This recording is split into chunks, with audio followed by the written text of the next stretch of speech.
Okay, so I started recording. We are in our living book of Active Hope, and our second living book is David Diamond, who will share a story and maybe a conversation about certainty and uncertainty. I'll give you, David, more time to introduce that. And just to say that the first book was with Hector, and now Hector is here as part of our exchange. So this is really a living library of connections and weaving. And actually, I met David. Actually, we met a couple of times, one in Jerusalem, one in Italy, one time in Greece, in different exchanges, and a lot of online exchanges since the pandemic. Nobody remembers it, but it it did happen. Yeah, there's every conversation we have, there is so much richness, and I've learned so much about this work and you and myself and everything. So it's always exciting and a learning experience.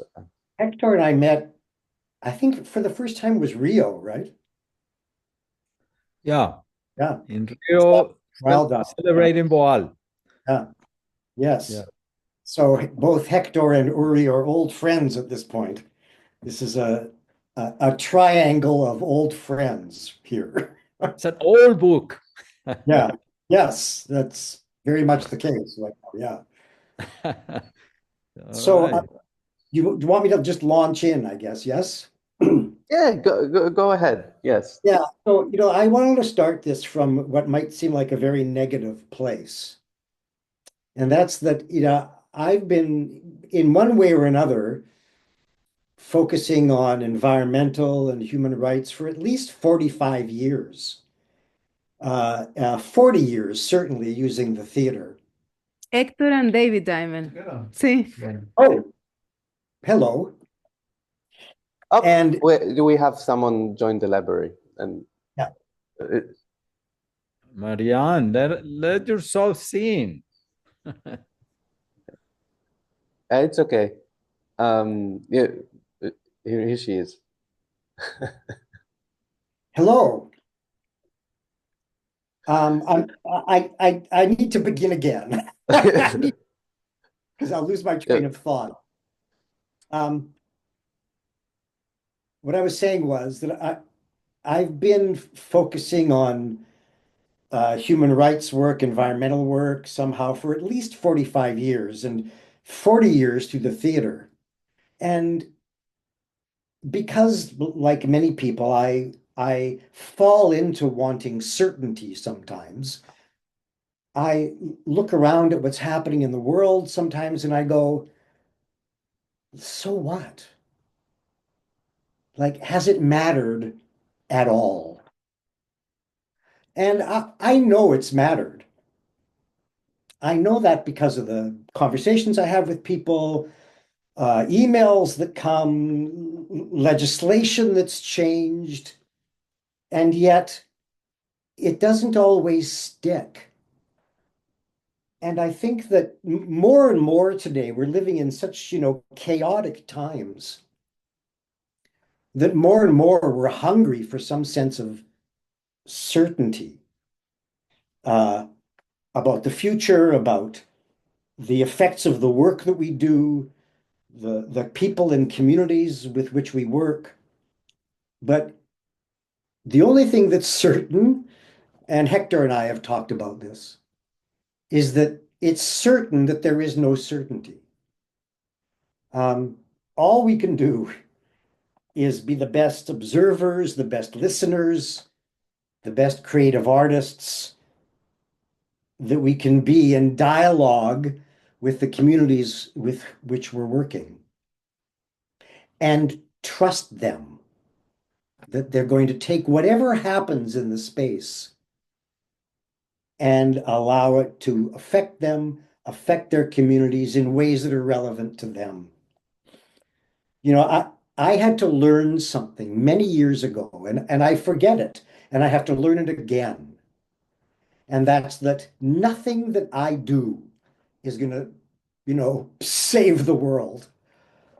Uh, and I know that sounds grandiose, but I think a lot of people suffer from this. I was in failure mode because no project that I did changed everything. And I had to really sit down with myself and give myself a good talking to because it was a totally unrealistic expectation. And when I let go of that expectation, my work got better. And somehow inside me, I started to allow myself inside workshops, inside sometimes big creation processes, to get lost, to no longer know where I am, where we're headed. Maybe we're just making a piece of shit. Who knows? And that's a very uncomfortable space, that kind of uncertainty. But you know what? When it's happened, and it hasn't always happened, but when it's happened, the what's occurred out of that, out of getting lost and then finding my way and our way together through the creative process has always created the strongest work. And it's scary. It's really scary. But being able to live in that place of uncertainty, not just alone, but together, I think is very, very powerful. And I want to just tell two quick stories about examples of some things, not of getting lost and finding the way, but of how you just never know. I got a phone call a couple weeks ago from this wonderful guy who lives in the far, far north of Canada. He attended a production that I directed in 1992. This is a long time ago. I didn't know he was in the audience. I'd never heard from him. Suddenly, he phones me and explains this and wants to tell me that he was so inspired in 1992 that without any theater background at all, he brought a group of youth together and made theater workshops with them about issues they were living in their lives, and that doing this thing that validated their lives, in his words, set the youth on a much healthier path. And I say this in my trainings a lot. This work that I do, it's not rocket science. It's really simple work. It's nothing new. It's something really old. And so the power of the theater stayed with this guy.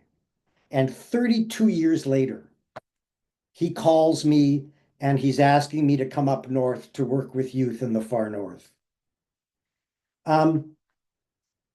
About 10 or 15 years ago, I was doing a workshop on issues around racism in the interior of British Columbia. And these two older Indigenous women came to me at lunch and said, "Remember us?" and it's like my worst nightmare. And, no, I mean, their faces maybe rang little bells, but no, there's just too many people. And they were in a workshop that I'd done on issues around the legacy of residential schools, like 15 years previous. And they said, after the workshop, the community got together and we realized we needed a healing center and we didn't have one. So we built one because of the workshop we did with you. And I went, "What? That's fantastic. Like, why didn't somebody let me know?" Like, in very practical terms, I could have used this with funding bodies. Like, this would have been wonderful to know. And my point about this is you never know. You don't know. You have no way of knowing. In the midst of all of the challenges today, and we are inundated with such bad news. The good news, the wonderful work that people are doing all over the planet doesn't make the news. And so I think in order to keep ourselves healthy, in order to not fall into despair, in order to be able to get up in the morning and continue this really important work that we do, we have to find the people who are invisible sometimes around us, who are doing wonderful work. It's very easy to get isolated. I certainly find that in Canada, in Vancouver. And make those connections. This is how really important collaborations happen.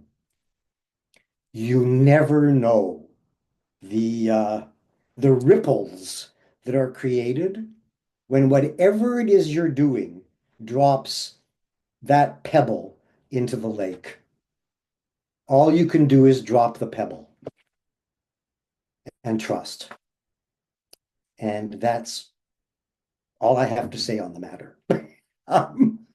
I'd appreciate having everybody now in the picture, because it seems to be just me at the moment, and have a conversation. Yeah, I spotted like you, but we're here. Yeah, and welcome, Marianne, and yeah, I don't know who wants to ask or to share. Oh, we have Maisun rejoining now, from Australia, and maybe I'm taking some notes, and maybe I will share the drawing afterwards, my sketches. But a few words that I wrote down is getting lost. It is not rocket sciences. It doesn't make the news. 1992. You never know. That's my Good notes. good notes. That's my notes. Yeah, I guess also maybe because we're talking about active hope, right? Like, and I think someone said like hope is a verb, and hope. So an active hope is two verbs in one, how is this? Let's say stories can help us to be in this active hope for you or for us. Maybe for all of us.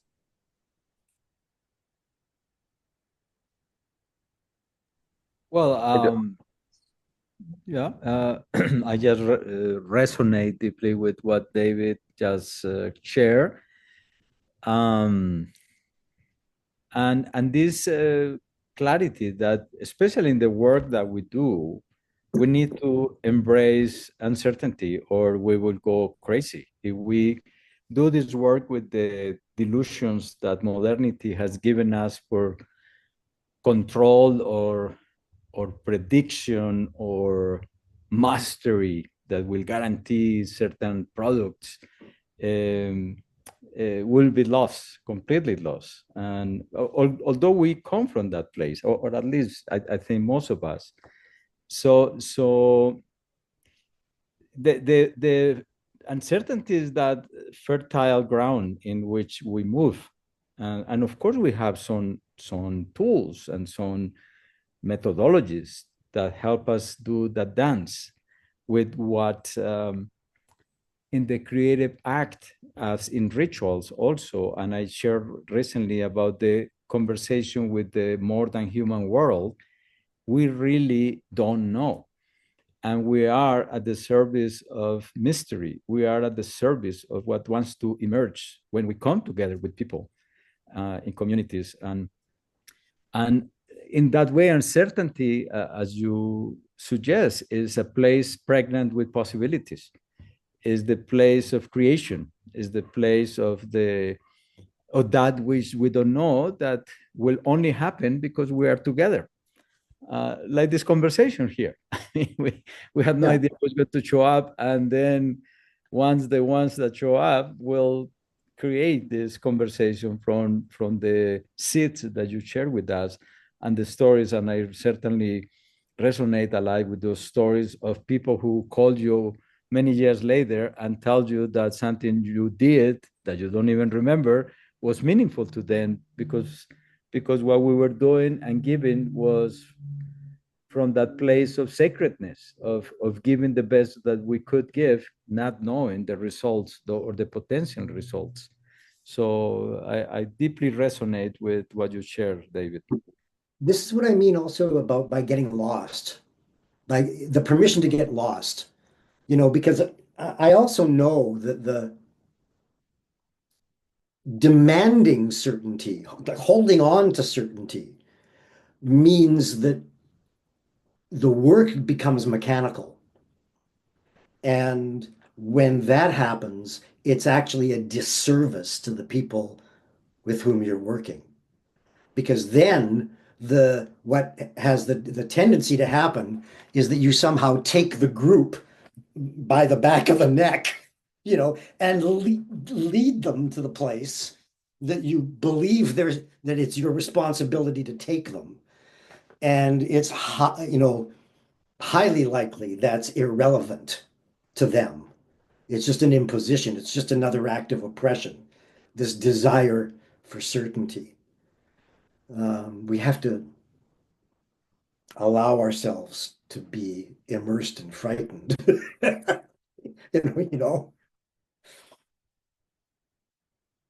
you know, and let me say, I also believe that somebody needs to be driving the boat, like because there's also safe space.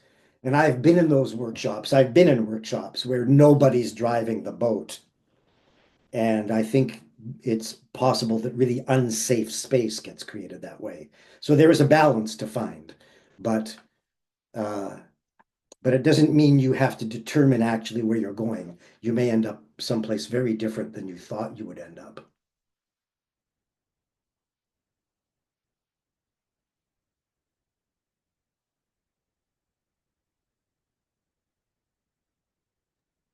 Hello, hello.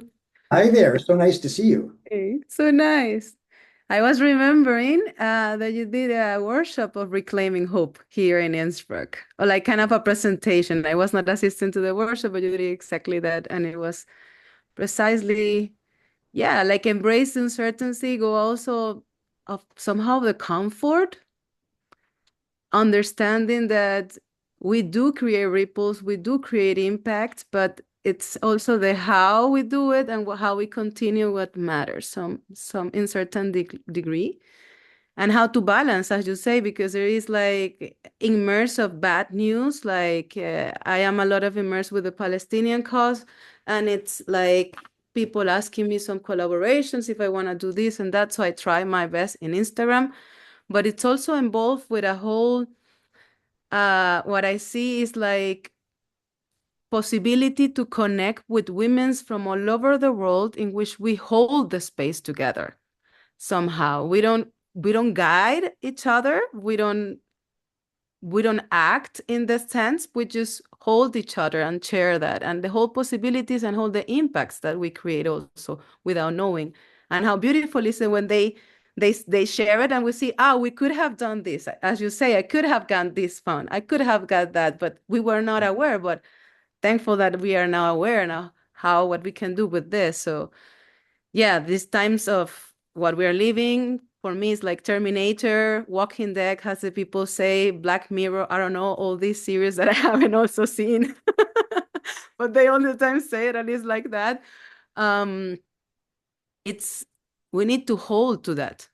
And in the moments that we share with people and we share with the community or with a workshop or where we're facilitating, because I don't facilitate only, let's say, theater. I have mixed, for example, act, play, meditate, which I like mix this whole thing, create this organically that I think with children sometimes I think like, okay, when we are like in this way, and if I put myself, how we can put out our emotions by playing and doing a little bit of statues and so on, and then let's sit, share, and then after that let's meditate and see like how you let the go and see the stuff. So yeah, I really resonate with a lot of stuff, and thank you for this space also.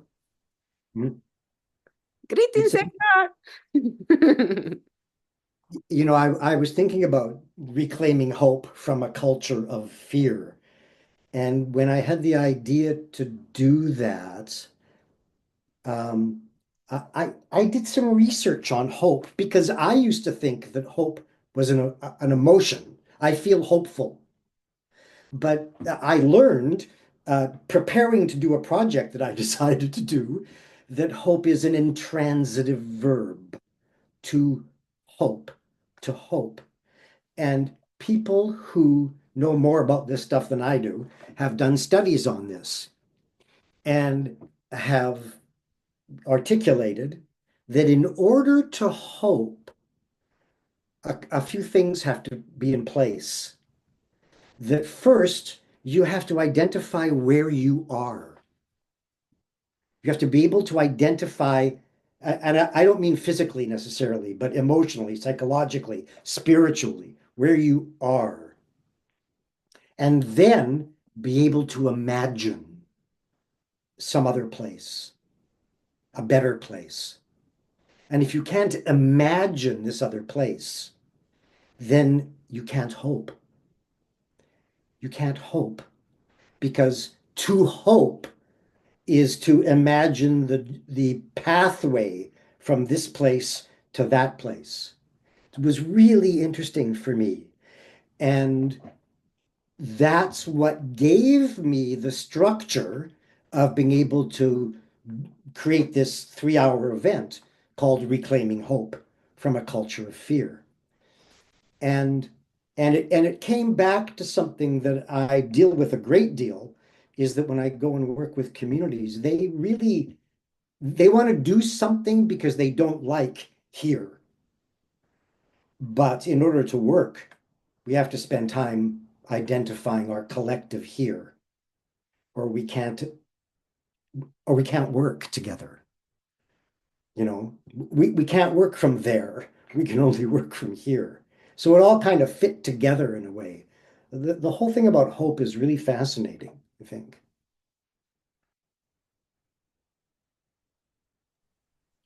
Yeah, I'm looking at the image that you are creating, and I used to say that that kind of hope is when I take an airplane, and I know where I'm taking it, and I hope it lands where I'm supposed to land. Mm-hmm. And I can do nothing about it.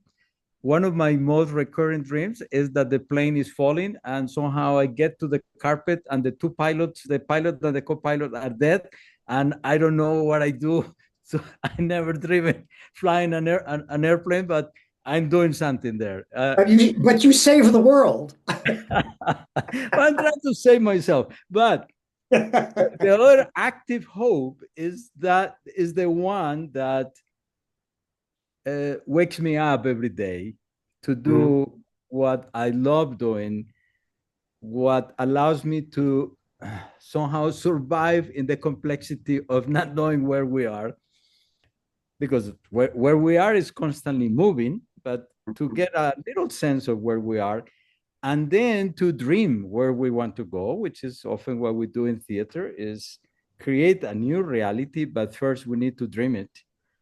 So to be in that also very fluid movement of dreaming where we're going. So the not having certainty is a beautiful, like we were talking about the trickster figure, is a beautiful disruptor of certainty. And it teaches us about chaos and the incredible possibility of chaos, but it's not just the chaos for the chaos, it's the paradox of the not what is lacking, but what is possible, and is the pathways to that which we don't know, but the creative act gives gives it some form. And then we make choices in that form that it's appearing all the time in front of us. Uh, so, yeah, I would call it the sacredness of life, is that life is constantly creating itself. And what I have learned, as you mentioned at the beginning, David, is that the more I learn is the less I do, the less And the I less am you on my know. way. The less I am on my way of this idea of knowing how to get there, to get to the product. Now, Yeah. it's, let it happen. Let's let it be. Yes, every now and then you raise the stakes and you raise the temperature or you lower the temperature, and then you deal with a lot of the things that we deal with when we create plays with people. But yeah, it's that place of the trickster that is constantly playing with the disruption of uncertainty and to see what wants to emerge from the encounter again. I had a young person, not this last summer, but the summer before, come into my summer training workshop, who at around day 3, I think it was, of a 10-day process, complained because what we were doing was making them uncomfortable. I didn't come here to be uncomfortable. Yeah. And we had to sit down and have a long chat because my response is, well, we're here to be uncomfortable, to enter space where we can be uncomfortable together. And it's interesting because I have a sense today in the world today, generally, that there's a reaction against being uncomfortable. And it's sad. It's unhealthy. And I think it's something that we need to push against. You know, like it's one of the reasons there's all this book banning going on. You know, because there are things inside those books that make people uncomfortable about the truth of history. It's happening here in Canada, and I mean, we read about it happening in the States, but you know, there's an old saying: United States sneezes and Canada catches a cold.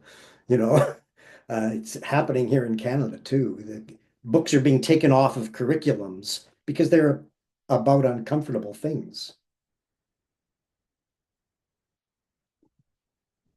I think we have a responsibility. Your t-shirt. Oh, I'm sorry. I have to explain something right now. I don't know who you are who just came in. Your face looks familiar, but Marianne's name, yeah, in the Zoom thing is right on top of your t-shirt. And for a moment, I thought you were wearing a t-shirt that had her name on it.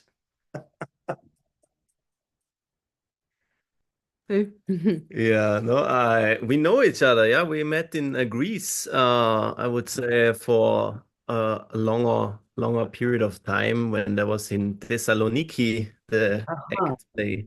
No, it was perform. What was the Climate change. Play, perform, learn, grow. PPLG, play, perform, learn, yeah grow. Yeah, play, perform, Saloniki. learn, and grow? It's all faces. Yeah, It's Yeah. Did you have yeah. a No, beard then? I'm just curious. sorry. Did you have a beard then? Ooh, I think so. Yeah, but I'm No, not. no, No, no. Ah, I'm not sure about uncertainty. Manu was having beer. Manu the Portuguese from the yeah. Peace Program, he was having beer. You were having less beer and less hair. Hmm. Oh, Yeah, hello. but I wanna say something about what you just shared because I had a similar sensation when I was walking home from I don't remember where, but I was just reflecting on some things, and it was specifically about uncomfortable situations and stepping into this notion of not knowing what to do and being kind of desperate, and that uncomfortable situations we all kind of try to avoid in our lives. So this is kind of what we try to do most of the times is get into control to avoid those kind of situations where we feel that way. And then I was going a bit deeper, because when I was thinking about that situations that got me into that mode of being uncertain and not knowing what to do, this is where I learned the most. And in the end, what we want to do is we want to learn the most about ourselves, about our environment, about feeling maybe trustful and certain in uncertain environments. So really kind of having that anchor. And the situations that are actually giving that to us are the ones that we are trying to avoid so hard. That kind of contradiction is so phenomenal. And yeah. Yeah, it's incredible. You've just reminded me. I want to tell a strange story. Mhm. Please. Reminded me of this. I used to do a lot of long distance cycling, bicycling, and I was on a bicycle trip from Santa Barbara to Vancouver. It's 1,800 miles up the coast. And I was in the redwoods, big, big, big redwoods in California. And I had uh, set up camp. I realized the sun was going to come down, and I'm in these beautiful redwoods. And according to my map, there's a stream or a river just over there. And so I got off the highway and I walked my bike for a while, and there's the stream. And so I set up camp and I built a little fire and I had dinner. And then I realized I'd never been just in the forest alone ever before in my life. And because I didn't realize what I was doing. And like nobody knew where I was. And this is before cell phones. And as it got darker, I started to get really scared. And all of the monsters from my childhood were like in the forest. And as that was happening, my fire got bigger and bigger. I just kept loading more wood onto this fire until the fire got scary. And I'm going, David, you're going to burn this forest. Like, you have to get your shit together here.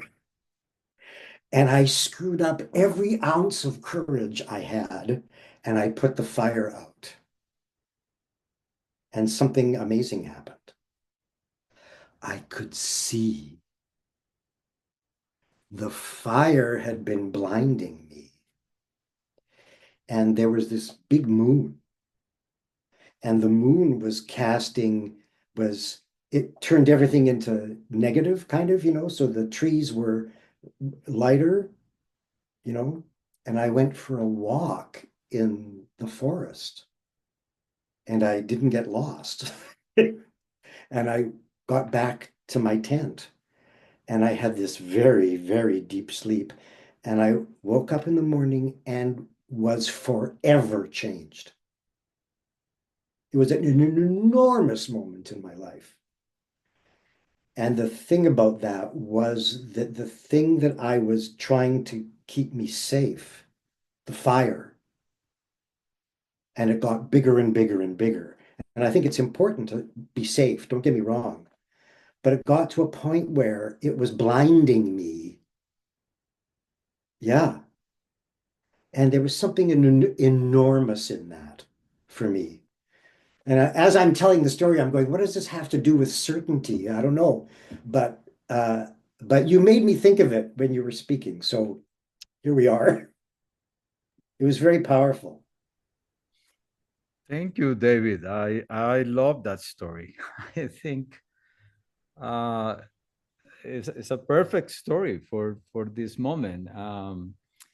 That wow, that moment of deep humility in the midst of fear, in the midst of trauma, when all the monsters come in the darkness, and to be able to almost burn the place. I'm glad you didn't, because I was recently in the redwoods in Mendocino with Michael Mead, and I had my own experience there.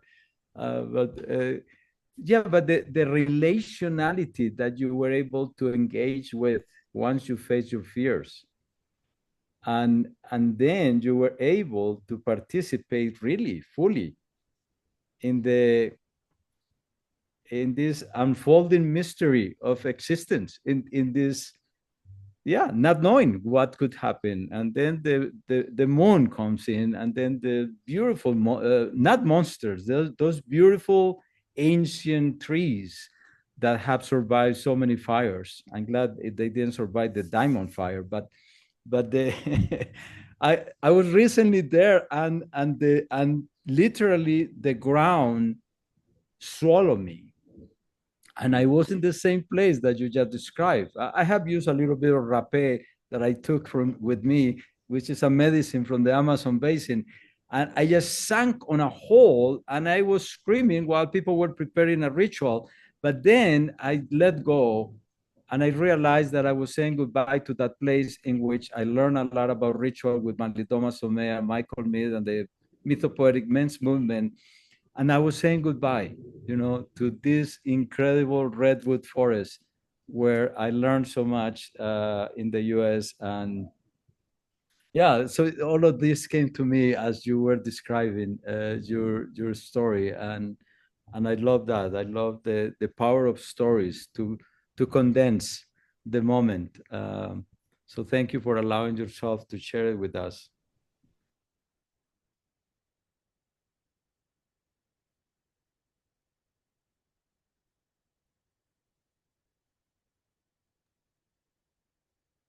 Yeah, I'm making some drawings. Maybe I can share them afterwards. But yeah, I'm learning a lot from this conversation. It hits me in all sorts of things I shared before we started. I had a moment in a even the workshop didn't start. It was like a preparation for an exchange, and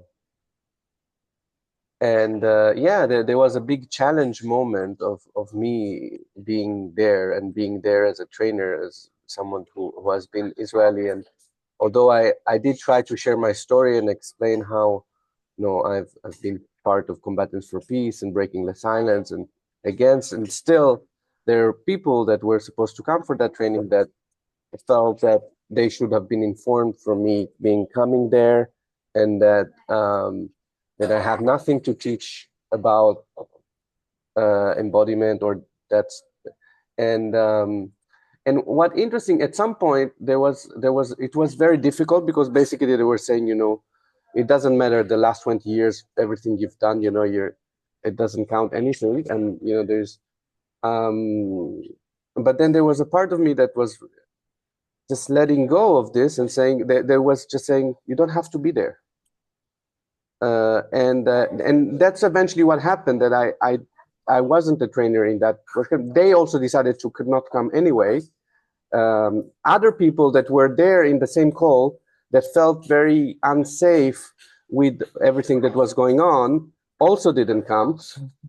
Um, so there was, but there were some people that did come, and they had a beautiful experience. And I did something else, and I don't know what the other people did, but I think at that moment, or what, and I'm just going back to this kind of uncertainty, certainty, and meeting the shadow, and also sometimes just, yeah, not, I don't have to be there, and what is the archetype that I'm carrying. And I listen back, because we had a recording of some part of what I was sharing, and listening to it and embodying it and processing it and figuring out. We're back to recording, and we got disconnected, so I'll patch the two pieces together afterwards. But yeah, I was just sharing, yeah, just my gratitude. I've learned a lot, and it really informs my getting lost and finding yourself in moments where unexpected things happen, that are opportunities in many times.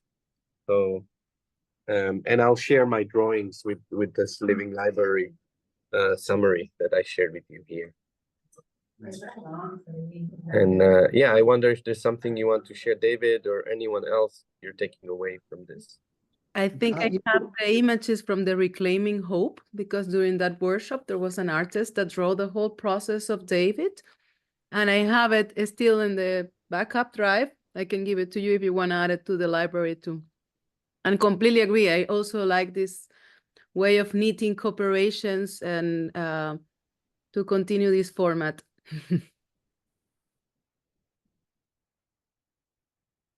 You know, for me, it's just been very nice to see you all. It's great.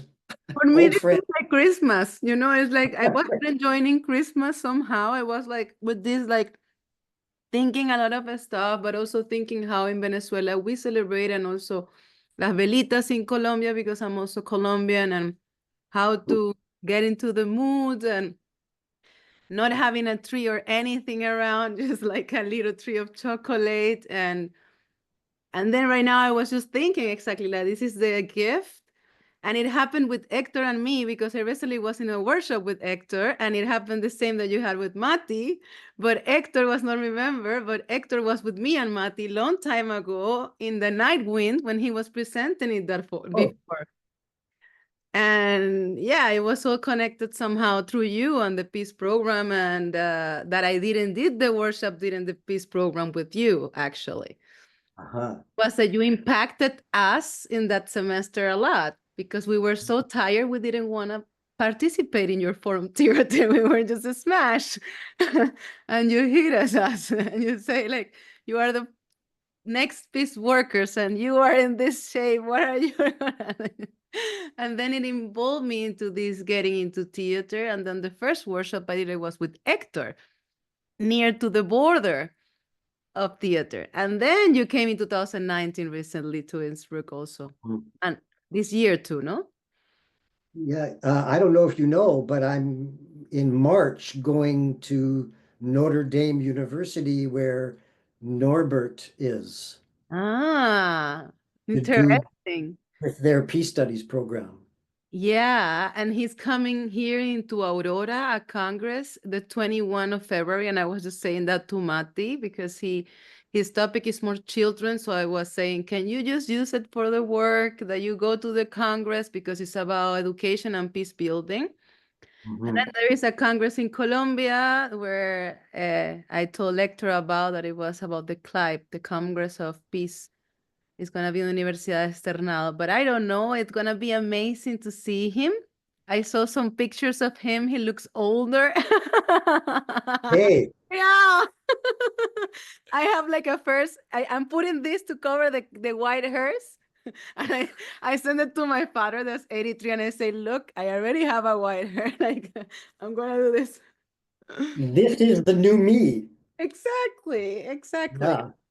Tell Hector to send you miel de angelita. They are very good for the eyes. They are from Colombia, from Uchuva. Hector's just heard that, so I don't need to tell him. Okay. I heard it. I'm here. I know, but when you meet him, you need to give him miel de angelita because that's from Colombia. He needs to come to pick it up himself. That's certainty. That is for certainty. Yeah.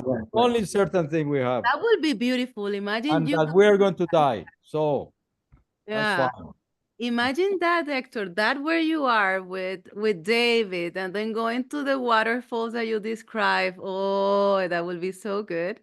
Oh, he's coming to the mycelium, the Soul's mycelium in June 2025. I will Ah, talk about that later. I will send you all the information. Okay. yeah, A good. meeting of soul mycelium weavers, as you all are. Beautiful. Thank you, Uri. Thank you, you, Uri. Thank you, David. Uri. Great to see you guys. Thank you, everyone. And yeah, that's it's a conversation ongoing, unfolding, connecting us to others. So I'll share the recordings with people here. You're invited tomorrow. We have Bernadette Castillo from Brazil, And then I'm looking for new books for the new year. So maybe Marianne, you want to be a living book next year, or Matty. Yeah. So we'll see. Yeah. Yeah. And thank you again, Maisoon, for joining all the way from Australia. We are just 5 people, but we cover a lot of ground. Many continents, also a very points distance. I actually have that often, that imagination that I see humans and I see walking books, because everybody has so many stories to tell, and some stories that they don't even know about themselves. And it's like, I like that walking book notion that you mentioned. Yeah. It's what we are. We are stories. It's what we are. Yeah, indeed. Aho. Indeed. Hey. A pleasure. Oh, Good evening. Good morning. Good evening. Yeah, good morning. Good morning. Yeah. Good evening for Uri, for sure. Yeah. good Good life. evening. Have a good life. Good night. Good day. Bye.